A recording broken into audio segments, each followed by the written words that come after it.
The wind off Lake Michigan was sharp enough to cut skin on the last Friday of October when Jessica Sullivan stood in the kitchen of the four-bedroom colonial on Columbia Avenue in Naperville, Illinois, watching her husband Derek pull off his tie with the same hands that had touched someone else only hours earlier, the scent of that strangest perfume clinging to his collar like an accusation. And when Jessica finally spoke, her voice was low and deadly calm. "I want a divorce." And Derek laughed first, then sneered, then hurled his wedding band so hard it left a dent in the drywall beside the family photo from better years. And by the time he slammed the front door, the house felt too big and too empty, and Jessica's hands shook so badly she could barely twist the cap off the Grey Goose. She drank straight from the bottle, standing at the marble island where they used to do homework with the boys and cut Matthew's grapes into tiny pieces so he wouldn't choke. One swallow became five became half the bottle, and the room started tilting like a ship taking on water. So she scrolled to the only name she knew would answer no matter the hour: Marcus Reynolds, executive assistant, driver, the quiet man who had been holding her life together with invisible string for 18 months. And when he picked up on the third ring, his voice was thick with sleep, but instantly alert. "Mrs. Sullivan?" And Jessica slurred the address of the Marriott on Michigan Avenue, Suite 2412. "I can't find my keys, and the ceiling is spinning. Please come get me." And Marcus didn't ask why or how much she'd had. He simply said, "I'm on my way," kissed the top of his sleeping daughter Lily's head, whispered to the neighbor across the hall to listen for her, pulled on jeans and a hoodie, and drove the 45 minutes from Aurora with the radio off because he needed every ounce of focus to keep the panic at bay. Because he had seen the slow-motion car crash of Jessica's marriage for months, the way she flinched when her phone buzzed with Derek's name, the way she stared at old photos of her youngest son Matthew, who died at 8 from leukemia, the way she sometimes asked Marcus to drive the long way home just so she could sit in silence a little longer. And when he reached the 24th floor, the door to 2412 was ajar. Jessica was on the carpet in a black dress that cost more than his monthly rent. Barefoot, mascara rivers down her cheeks, clutching the empty bottle like a life raft. And when she saw him, she tried to stand, but her legs betrayed her, and she fell forward into his chest, whispering, "I'm so tired of pretending I'm okay." So Marcus did what he had done once before when Lily had night terrors. He slipped one arm under her knees, the other behind her back, and lifted her against him, her head falling naturally into the curve of his neck. And he carried her down the service elevator past housekeeping carts, carried her through the underground garage to his 10-year-old Honda Accord that still smelled faintly of crayons and McDonald's fries, buckled her into the passenger seat, reclined it so she wouldn't choke if she got sick, and drove west on the Eisenhower while Jessica drifted in and out, sometimes sobbing about Derek, sometimes about Matthew, once so quietly he almost missed it, murmuring, "You always smell like safety." And Marcus kept both hands on the wheel, and his heart somewhere he refused to name, because Jessica Sullivan was his boss. She was married, she was drunk and grieving, and he was just the guy who scheduled her dry cleaning. But when they reached the house, the porch light was on, and Derek's BMW was gone. So Marcus carried her inside again, past the crooked family photos and the dent in the drywall, up the curved staircase to the master bedroom where the bed was unmade and one of Derek's shirts lay on the floor like evidence of a crime. And he laid her down gently, pulled off her heels, tucked the down comforter around her shaking shoulders, and was turning to leave when her hand shot out and closed around his wrist with desperate strength. "Don't go. Please, just sit with me until I sleep." And Marcus told himself it was only kindness, nothing more. So he sat on the edge of the bed and let her hold his hand while her breathing slowly evened out and the vodka finally dragged her under. And when he was sure she was out, he eased his hand free, left a glass of water and 2 Advil on the nightstand, locked the front door with the spare key she had given him months ago for emergencies, and drove home through the quiet suburbs with the moon following him like a witness. And when he slipped back into bed at 4:30, Lily had migrated to his side, clutching her stuffed giraffe. And he kissed her curls and promised himself tomorrow he would pretend none of it happened, that he would go back to being invisible, because that was safest for Lily, safest for everyone. But when his phone started buzzing at 7:15 with 27 missed calls from Jessica Sullivan and one voice note that simply said, "Marcus, my office, as soon as you get in, please," his stomach dropped into his shoes because he knew pretending was no longer an option. And he dropped Lily at school with a kiss that lingered too long, told her he loved her bigger than the sky, and drove downtown rehearsing the same sentence over and over. "I was just doing my job, ma'am." But when he stepped off the elevator on 28, Jessica was waiting by the window in a charcoal suit and heels, hair perfect, makeup flawless, looking every inch like the powerhouse marketing director who terrified interns. And the second the door closed behind him, she turned and said the words that rewrote both their lives. "Last night wasn't an accident, Marcus. I knew exactly what I was doing when I called you. I've been watching you for months. The way you light up when you talk about Lily, the way you stay late without being asked, the way you look at me sometimes when you think I'm not looking. And I'm tired of pretending I don't feel it too." And Marcus opened his mouth and nothing came out, because Jessica Sullivan was crying again, not the sloppy drunk tears of the night before, but quiet, controlled tears that hurt more. And she kept talking, voice steady even as her eyes glistened. "I've been dead inside since Matthew, dead longer since Derek started lying, but you make me feel seen. And I'm still married, and you have Lily, and this is insane, but I can't lie anymore. I want you, if you could ever want someone as broken as me." And Marcus felt every carefully constructed wall inside him crumble, because this was every forbidden 3 a.m. thought he'd had on the drive home from dropping her off. Every time he caught her staring at Lily's school photo on his desk with soft eyes. Every moment he let himself wonder what her laugh would sound like if it was real. And before he could stop himself, he said, "Jessica, you were drunk. You're hurting. You don't know what you're saying." But she crossed the room in 4 strides and pressed her fingers to his lips and whispered, "I was drunk enough to be honest for the first time in 6 years, and sober enough this morning to know I meant every word, and I'm not asking you to fix me. I'm asking you to let me try to be someone you could love back." And the silence that followed was so heavy he could hear his own heartbeat, could hear the traffic 28 floors below, could hear the life he had built for Lily cracking open. And when he finally spoke, his voice was rough. "I have a daughter, Jessica. I can't bring chaos into her world. And this, whatever this is, it's chaos." And Jessica's face fell, but she nodded like she had expected rejection, because that's what life had taught her. And she stepped back and said, "Of course, I understand. I'll have HR find you a new executive. You don't have to work for me anymore." And Marcus felt something inside him shatter, because that wasn't what he wanted at all. But before he could correct her, the phone on her desk rang. And it was Connor, 19 and away at Ohio State, voice cracking. "Mom, you need to come now. Dad was in an accident on I-88. They're taking him to Rush."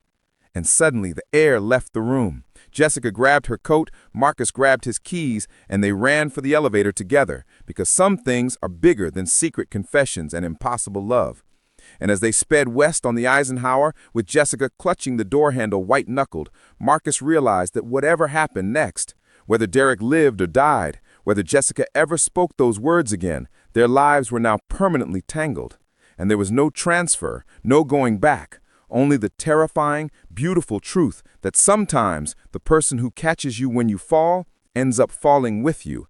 And maybe, just maybe, that's how broken people learn to fly again. The emergency room at Rush smelled like bleach and terror and the kind of coffee that had been sitting too long, and Jessica stood in the surgical waiting area clutching a paper cup she hadn't tasted while Marcus handled insurance forms because her hands wouldn't stop shaking.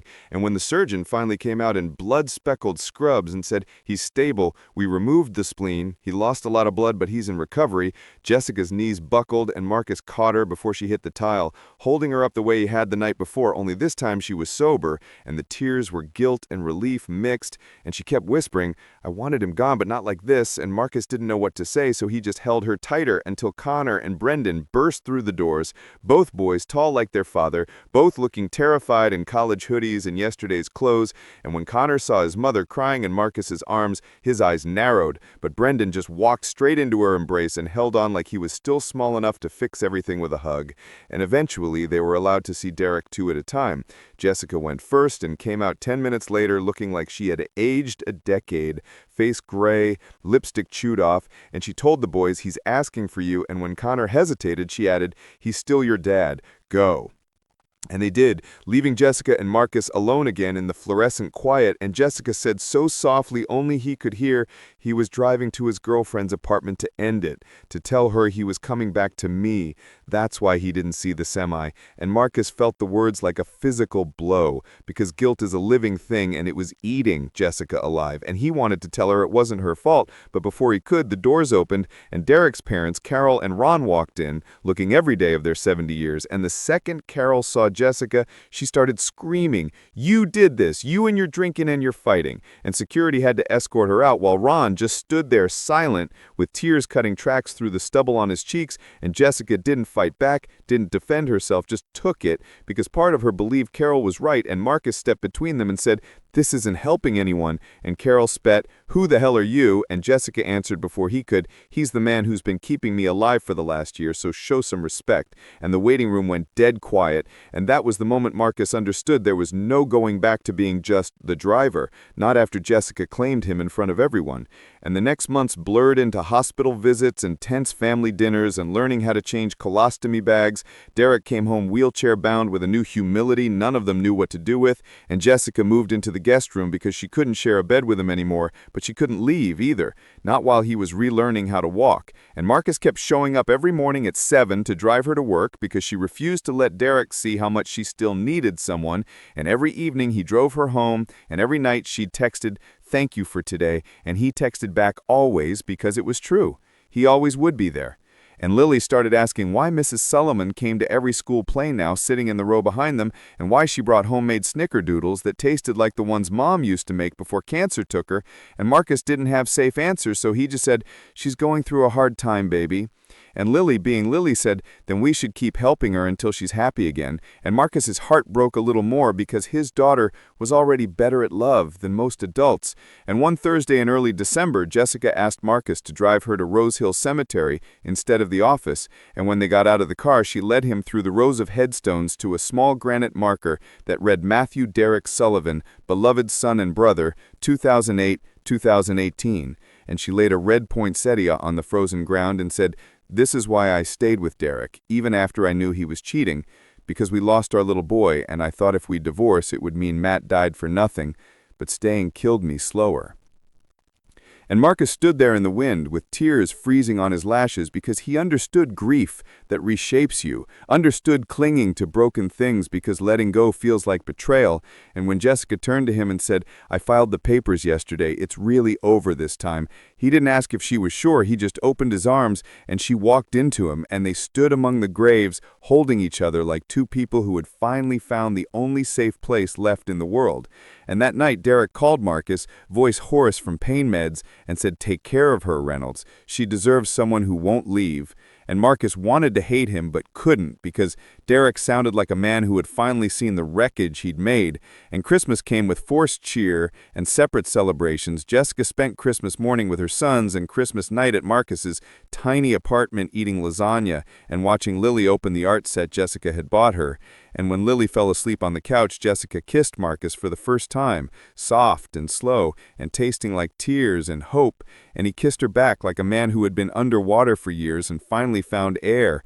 But the next morning reality crashed back when Connor showed up at the office furious, having seen a photo someone posted of his mom kissing the help at midnight, and he yelled that she was disrespecting Dad while he was still recovering and that Marcus was just waiting for a payday. And Jessica slapped her own son for the first time in her life hard across the face, and the sound echoed through the executive floor like a gunshot.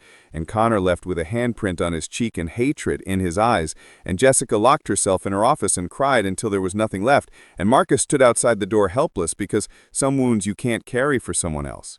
And that night she texted, "I think we need space. I'm ruining everything I touch." And Marcus didn't sleep, just sat on the couch staring at the Christmas tree lights until they blurred, and the new year came in cold and quiet and wrong. Jessica took a leave of absence and stopped answering his calls. Derek moved into an apartment near his physical therapy. The boys refused to speak to their mother, and Marcus went back to being invisible, picking up Lily from school, making macaroni and cheese, pretending his heart was somewhere in Naperville, bleeding out. And February was the longest month of his life until the night Jessica showed up at his door at 2 in the morning, soaked from freezing rain, shaking harder than she had the night he carried her out of the hotel, and she said, "I'm sorry, I was scared. I thought pushing you away would hurt less than losing you later." And Marcus pulled her inside and wrapped her in the blanket Lily had left on the couch and just held her while she cried it all out, the guilt, the grief, the terror of starting over at 45. And when she finally looked up at him with red eyes, she said, "I don't know how to do this without breaking everything." And he answered, "Then we'll break things together and build something new from whatever's left." And for the first time in months, Jessica laughed, a small cracked sound, but real, and they fell asleep on the couch fully clothed with Lily's stuffed giraffe between them like a tiny referee. And when Lily woke up at 6 and found Mrs. Sullivan asleep on her daddy's chest, she just smiled and tiptoed to the kitchen to make cereal for 3. Because 9-year-olds understand love better than most adults ever do. And slowly, carefully, spring started to thaw everything. Jessica started therapy twice a week. Marcus started letting her pay for Lily's art classes without feeling emasculated. The boys started speaking to their mother again in short, careful sentences. Derek started dating a kind nurse who made him laugh. And one Saturday in April, Jessica took Marcus and Lily to the Morton Arboretum, and they walked the maze garden until they found the center, and Jessica got down on one knee in the mud with a simple white gold band and asked, "Marcus Reynolds, will you let me love you and your daughter for the rest of whatever time we get?" And Marcus couldn't speak, so he just nodded while Lily screamed, "Yes, yes, yes," and jumped up and down until they all fell over laughing and crying in the dirt. And that night, Jessica moved into the second bedroom of the little apartment in Aroa because her house sold faster than expected, and she had nowhere else she wanted to be, and they turned the dining nook into a shared office and learned how to cook together without fighting, and how to parent together without keeping score. And summer came warm and slow and perfect, but perfection never lasts, because in August, Lily started complaining of headaches and bruising too easily, and the pediatrician in Joliet said the words no parent ever recovers from. "We need to run more tests, but it might be leukemia." And Marcus felt the ground disappear again, because history was repeating itself in the cruelest way possible, only this time it was his little girl, his whole world. And Jessica held him while he shattered, and then picked up the phone and called the best pediatric oncologist in the country, because money was no longer an object, and she would move heaven and earth to save the child who had saved her. And when they got the official diagnosis, ALL, favorable markers, but still cancer, Jessica looked Marcus in the eye and said, "We are not losing another child. Do you hear me? We fight this together." And Marcus believed her because Jessica Sullivan fought dirty and she fought to win. And the next 2 years became hospital rooms and chemotherapy and nights when Lily's fever spiked so high they thought they'd lose her anyway. But Jessica never left. She slept in the vinyl chair and learned how to place an NG tube and held Marcus when he couldn't be strong anymore. And slowly, impossibly, Lily started to improve.